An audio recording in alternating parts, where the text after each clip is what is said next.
गरीब भाई की अमीर बहन। किशोर और पिद्दी दो भाई बहन थे। पिद्दी बहुत खर्चीले स्वभाव की थी। वो जितना कमाती अपने ऐशो आराम में पैसे उड़ा दिया करती।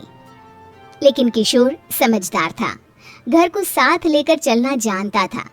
अपनी बहन की जितना कमाता तो नहीं था, लेकिन फिर भी वो किसी तरह घर का खर्च चला लेता था।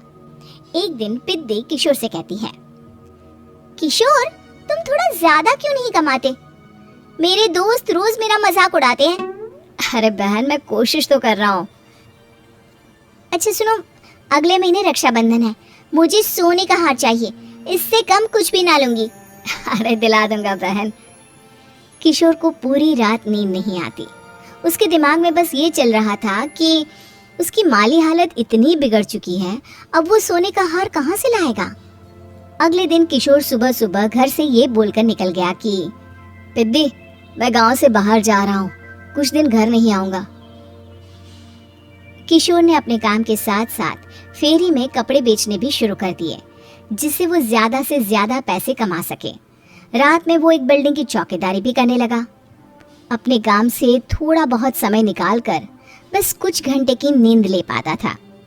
और कब वो कुछ दिन एक महीने में बदल गए और रक्षाबंधन भी आ गया, पता ही नहीं चला।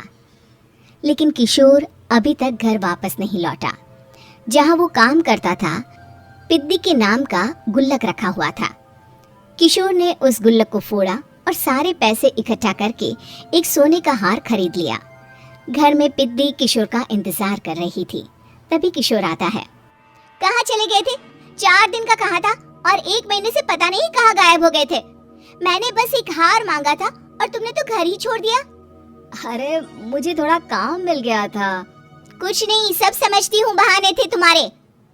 अपनी बहन के लिए इतना भी नहीं कर सकते, कैसे भाई हो? चलो यहाँ बैठो, राखी बांधती हूँ। पिद्दी ने किशोर को राखी बांधी।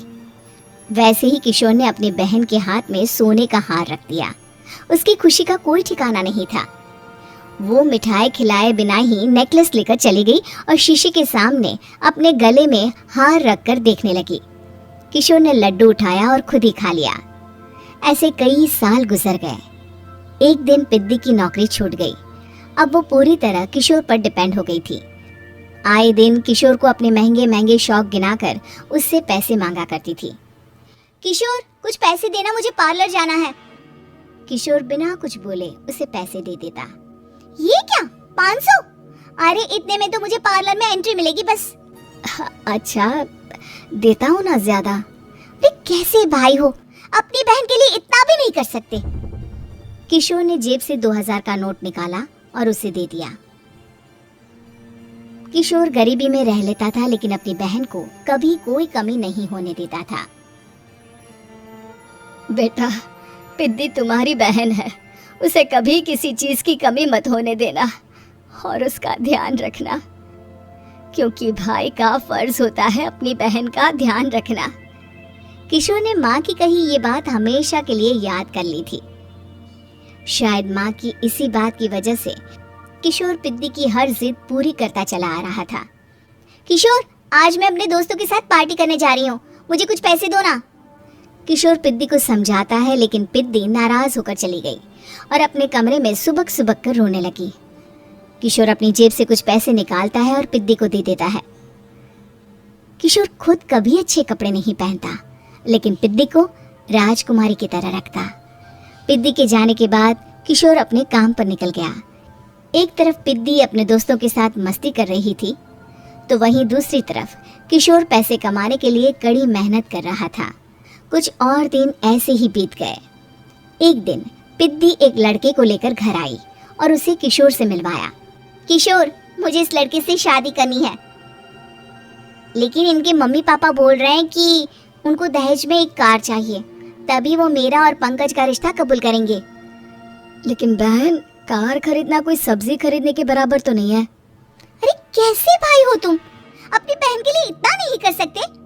देखो, मैं ज्यादा इंतजार नहीं कर सकती, तुम्हें 1 साल में मेरे लिए कार खरीदनी ही होगी। अच्छा पंकज, एक काम करो, कल तुम अपने माता पिता को घर बुला लो, मैं उनसे तुम्हारे और पिद्दी के रिश्ते की बात कर लेता हूँ। अगले दिन किशोर के छोटे से घर में पंकज और उसके माता पिता आते हैं। बेटा, तुम्हारी बहन ने हमारी शर्त तो बता ही दी होगी। जी बेटा, तुम तो इतने छोटे घर में रहते हो, दहेज कहाँ से लाओगे? मैं अपनी बहन की खुशी के लिए सब कुछ कर सकता हूँ। पंकज और पिद्दी का रिश्ता तय हो जाता है। किशोर अब अपनी क्षमता से 4 गुना ज्यादा काम करने लगता है। सुबह सबके घरों में न्यूज़पेपर फेंकता, दिन में मजदूरी करता और रात में चौकीदारी करता। खूब मेहनत करके किशोर ने अपनी बहन की शादी के लिए पैसे जुटा लिए। उसने अपनी बहन के लिए कार खरीद ली। जब वो पिद्दी के ससुराल वालों से मिलने गया तो उन्होंने किशोर से और पैसों की मांग की। इस बार किशोर हार चुका था। पिद्दी माफ करना, मैं तुम्हारी शादी उस लड़के से नहीं कर सकता। वो लालची लोग हैं, उन्हें सिर्फ पैसों से मतलब है। देखो किशोर, मैं पंकज से ही शादी करूंगी। क्योंकि पिद्दी ने तो किशोर की बात न मानने की जैसे कसम खा रखी थी। किशोर ने पंकज को घर बुलाया। पंकज, तुम अपने माता पिता को समझाते क्यों नहीं हो? भैया, वो हमारी शादी के लिए मान गए, मेरे लिए तो यही बहुत बड़ी बात है। हम एक काम कर सकते हैं, दहेज की रकम में से कुछ पैसे मैं आपको दे देता हूँ। अरे लेकिन समाज वाले क्या कहेंगे? अरे जब दुनिया को पता चलेगा तब ना। अच्छा, कुछ पैसे मैं अपने मालिक से कर्ज में ले लेता हूँ। कुछ पैसे पंकज देता है, कुछ वो कर्जा लेता है और अपनी उम्र भर की कमाई वो अपनी बहन की शादी में लगा देता है। आखिर में पंकज और पिद्दी की शादी हो जाती है। पिद्दी की विदाई के बाद किशोर बिल्कुल अकेला पड़ जाता है। अब उसका कमाने में भी मन नहीं लगता। उधारी वाले रोज घर में आकर बैठ जाते हैं। अरे किशोर, अब तो पिद्दी की शादी को 5 साल हो गए, अब तो हमारा पैसा लौटा दो। चाचा, पिद्दी के जाने के बाद किसी भी काम में मन नहीं लगता। अरे तो हमारा पैसा कैसे वापस मिलेगा? जी, कुछ करता हूँ मैं।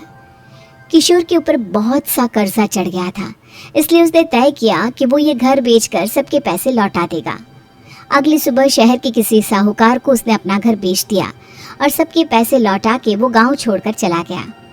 पिद्दी ने शादी के बाद कभी अपने भाई का हाल तक नहीं पूछा। किशोर को फर्क नहीं पड़ता था, बस ससुराल में उसकी बहन खुश है ये जानकर उसे खुद की खुशी मिलती थी और ये सोचकर कि उसने माँ से किया हुआ वादा पूरा कर दिया।